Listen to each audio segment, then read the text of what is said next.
Taenia ओंगियम। दोस्तों आज की इस वीडियो में हम टीनिया ओंगियम बीमारी के बारे में विस्तार से बात करेंगे, जिसमें हम बात करेंगे इस बीमारी के इंट्रोडक्शन मतलब दोस्तों परिचय के बारे में, कॉजेस यानी कि इसके कारण के बारे में, सिम्टम्स मतलब दोस्तों इसके लक्षणों के बारे में, और ट्रीटमेंट मतलब दोस्तों इसके संपूर्ण इलाज के बारे में।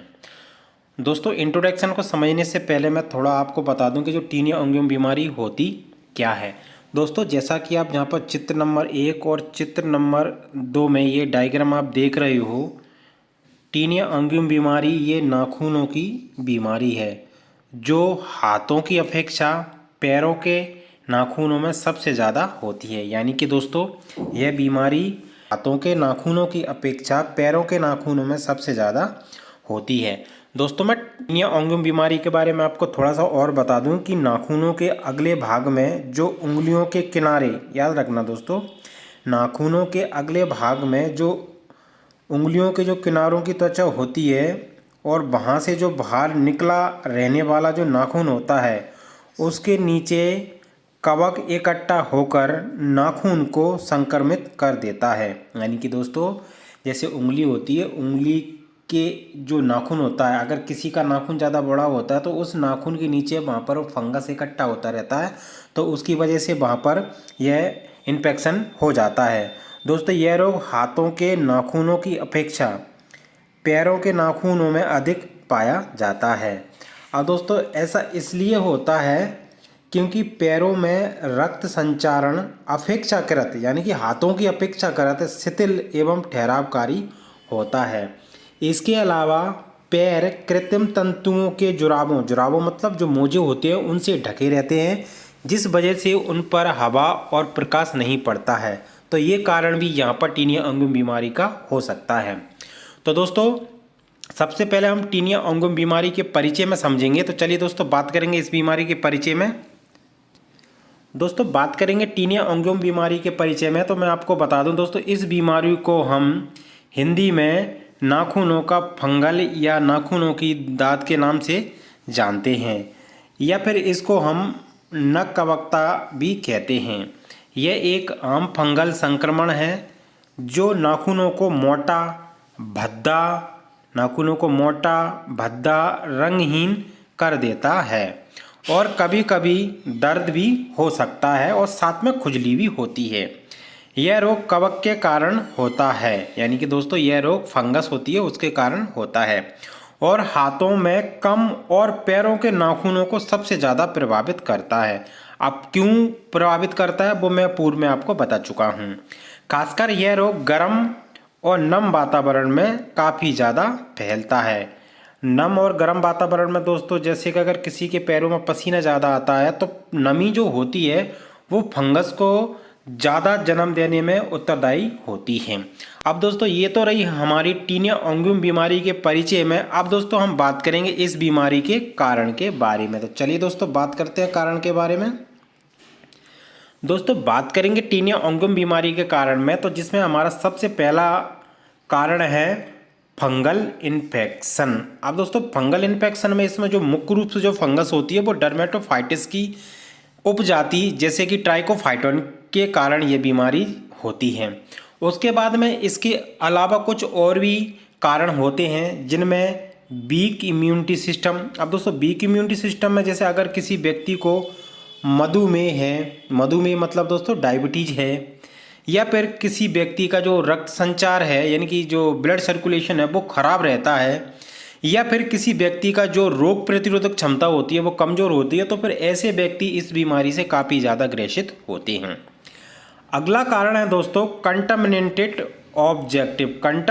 ऑब्जेक्टिव का मतलब ये है दोस्तों कि जब कोई व्यक्ति किसी सार्वजनिक जैसे कि पूल एरिया होते हैं, स्विमिंग पूल होते हैं या शॉवर वगैरह होते हैं, या फिर जैसे कई जो मॉल होते हैं बड़े बड़े उनमें जो चेंजिंग रूम होते हैं, तो वहाँ पर जब अगर कोई संक्रमित व्यक्ति उस स्थान पर गया होगा तो उसके द्वारा उस जगह को टच करने पर यानी कि उसके पैरों के नीचे जो धरती होती है वो टच होने की वजह से जब आप वहाँ पर जाओगे तो आपके पैर भी उस टच के संपर्क में आएंगे तो फिर आपको ये समस्या हो जाती है दोस्तों डायरेक्ट कांटेक्ट।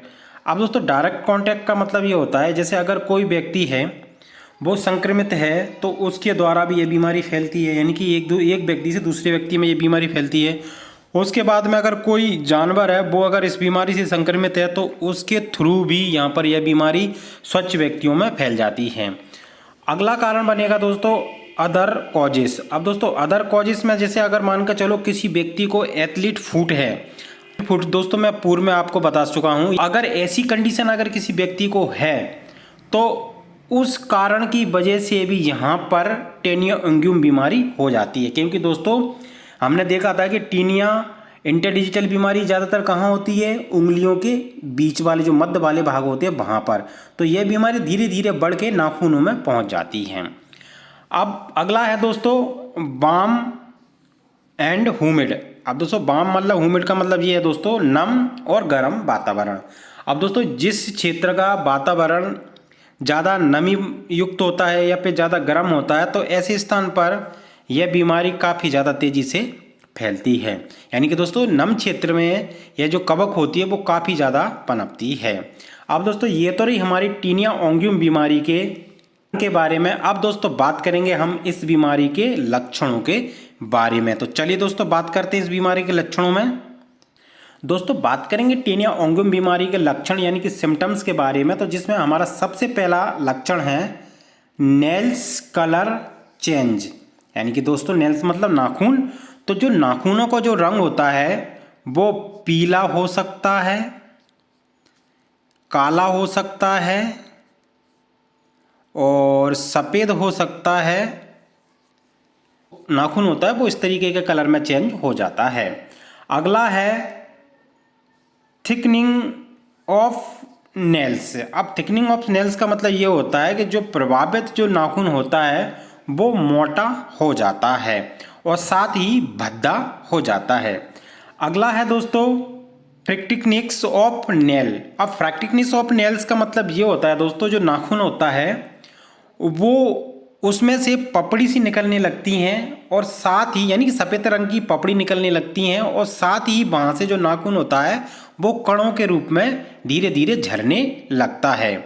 अगला है दोस्तों change in the size of nails, यानी कि दोस्तों जो नाखून पर टीनिया ओंगियम बीमारी हुई है उसका जो साइज होता है यानी कि उसका जो आकार होता है वो सामान्य नाखूनों की अपेक्षा, यानी कि अगर किसी नाखून को ये प्रॉब्लम नहीं है तो उस नाखून की अपेक्षा उसका जो साइज होता है वो बदल जाता है। अगला है दोस्तों ईचिंग एंड पेन, यानी कि दोस्तों जो प्रभावित जो एरिया होता है वहाँ के जो नाखून होते हैं उसके नीचे की जो स्किन होती है वहाँ पर दर्द भी हो सकता है और खुजली भी हो सकती है।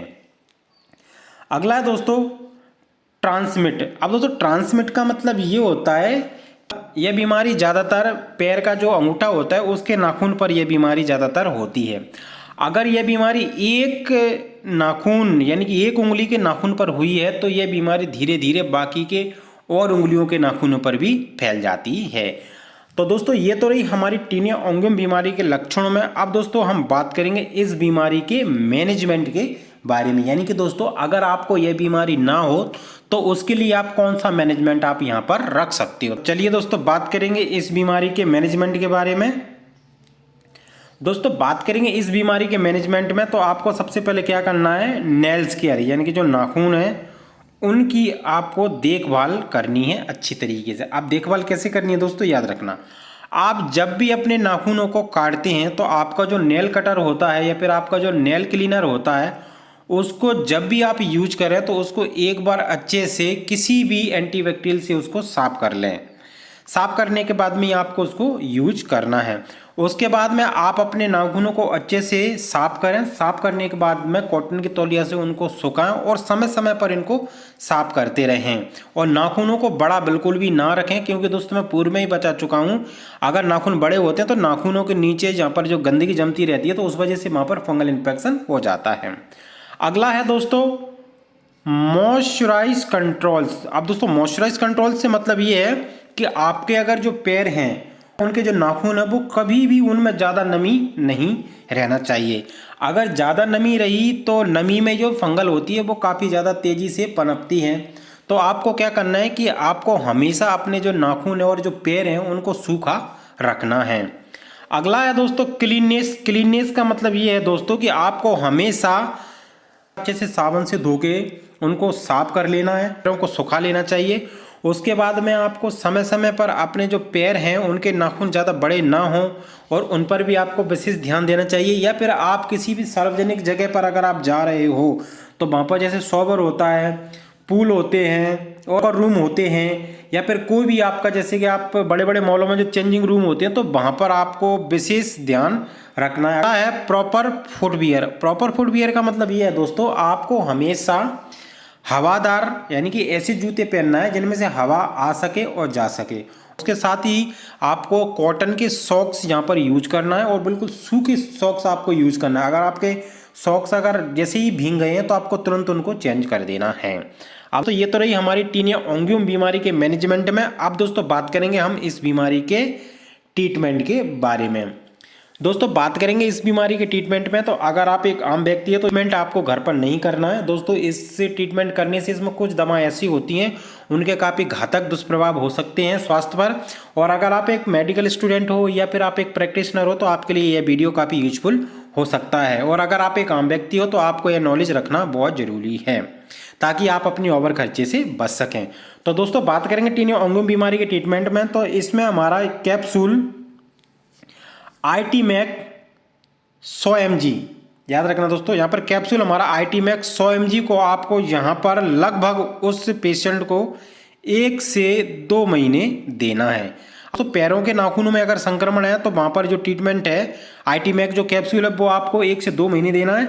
अगर हाथों के नाखूनों में टीनिया ओंगियम है तो आपको जहाँ पर उस पेशेंट को 1 महीने ITMAC 100 mg बीडी देना है। उसके बाद में अगर खुजली चलती है प्रभावित एरिया पर तो आपको टैबलेट एटारेक्स 25 mg की दिन में 2 बार दे सकते हैं। अगर दिन भर खुजली रहती है तो आप दिन में 3 बार भी इसको दे सकते हैं। उसके बाद में टैबलेट विकोजाइम C4, पूर्व में मैं आपको बता चुका हूँ कि जो विकोजाइम C4 में क्या होता है, एक B कॉम्प्लेक्स होता है, विटामिन C होता है और बायोटीन होता है जो स्किन के लिए काफ़ी ज़्यादा महत्वपूर्ण होता है।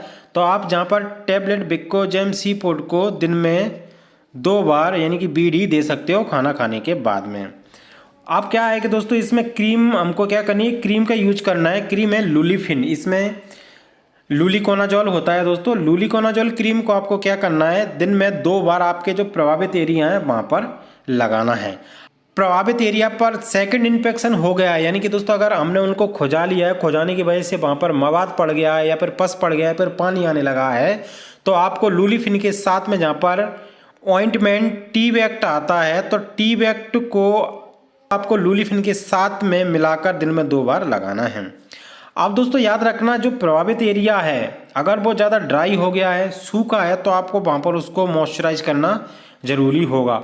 और मॉइस्चराइज करने के लिए आपको जहाँ पर क्रीम डिओडर्मा आती है तो इसको आपको क्या करना है, रात में 1 बार लगाकर सो जाना है। यानी कि दोस्तों इसको हर रोज़ रात में 1 बार लगाना है। और ये जो ट्रीटमेंट है दोस्तों, जैसा कि मैं आपको बता ही चुका हूँ कि ये जो ट्रीटमेंट है दोस्तों टीनिया ओंगियम का, इसका जो ट्रीटमेंट है वो कई दिनों तक चल सकता है। जैसे कि 1 महीने में भी ये ठीक हो सकता है, 2 महीने में भी ठीक हो सकता है, 6 महीने में भी ठीक हो सकता है। यानी कि दोस्तों इसकी जो दवा है वो एक लंबे समय तक चलती हैं। अगर इतनी दवाएं देने के बाद में अगर पेट में गैस बनती है या अफरा चढ़ता है तो आप जहाँ पर कैप्सूल पेंटॉप DSR सुबह खाली पेट 1 टाइम दे सकते हो। तो दोस्तों आज की वीडियो में हमने जाना टीनिया ओंगियम बीमारी के बारे में विस्तार से। दोस्तों उम्मीद करता हूँ वीडियो पसंद आया हो। दोस्तों अगर वीडियो पसंद आया हो तो लाइक करें, शेयर करें अपने दोस्तों रिश्तेदारों में ताकि उनको ऐसी नॉलेज मिल सके। दोस्तों अगर आपने मेरे चैनल को अभी तक सब्सक्राइब नहीं किया है तो प्लीज़ चैनल को सब्सक्राइब कर लें, साथ ही बेल आइकन को दबा दें ताकि अपने चैनल पर जो भी नया वीडियो है उसको नोटिफिकेशन आप तक सबसे पहले पहुंच सके। दोस्तों वीडियो को अंत तक देखने के लिए आपका बहुत बहुत धन्यवाद।